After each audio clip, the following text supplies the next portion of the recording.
I don't want to kink shame the Maple Leafs, but I think they're into masochism at this point. I want to say a quick thank you to Bowen White. When I saw that comment, I'm like, you know what? You're onto something. The Bruins had a pregame celebration, the continuance of the 100-year celebration of the Boston Bruins. The 2011 Stanley Cup champions were in the building, and the Bruins tonight played extremely good. Now, I'll mention for the Maple Leafs, the addition they made at the trade deadline was not in the lineup. It just seems like the Boston Bruins are their daddy. It doesn't matter how poorly one team is playing or how hot the other team is. The Bruins just dominate the Maple Leafs. And it's funny, in a video where I said I was disappointed they didn't buy or sell, because I think if they don't make a move, it's not helping them right now, or it's not helping them in the future, thus hurting them regardless. But performances like this, even though they're against the Maple Leafs, just gives you that glimmer of hope that you love to see. So I talked about how the Bruins dominated the Leafs. Let's get into the scoring. Marchand downloaded DeBrusk across to Pasternak.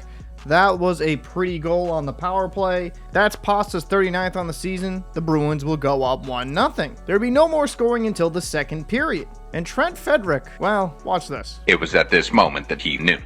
He f***ed up. On a breakaway, he goes 5-hole on Wall. That was a horrific turnover by Nylander. Frederick ties his career high in goals, which he got last season, so he's looking to have another career year. But only a few minutes later, Liljegren, on a good defensive play, throws it up to Mitch Marner. This was great shot placement by Marner, and now we got ourselves a game. It's only 2-1, but late in the second period, the Bruins really turned it on a power play, assisted by Zacha and Shattenkirk. Geeky gets a big one, his 15th of the season. The Bruins are up 3-1. They would not be done. A little over a minute later, DeBrusk would throw it to Marchand. Marchand would find Brandon Carlo at the point, who would take a wrister, and this one goes past Wall. The Bruins would go up 4-1, and that was all the scoring for the game. It's wins like this that makes me frustrated, though.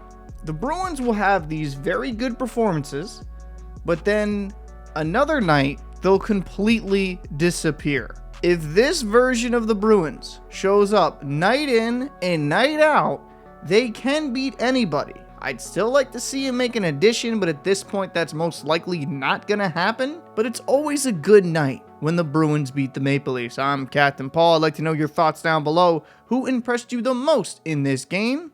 I'll see you in the next one.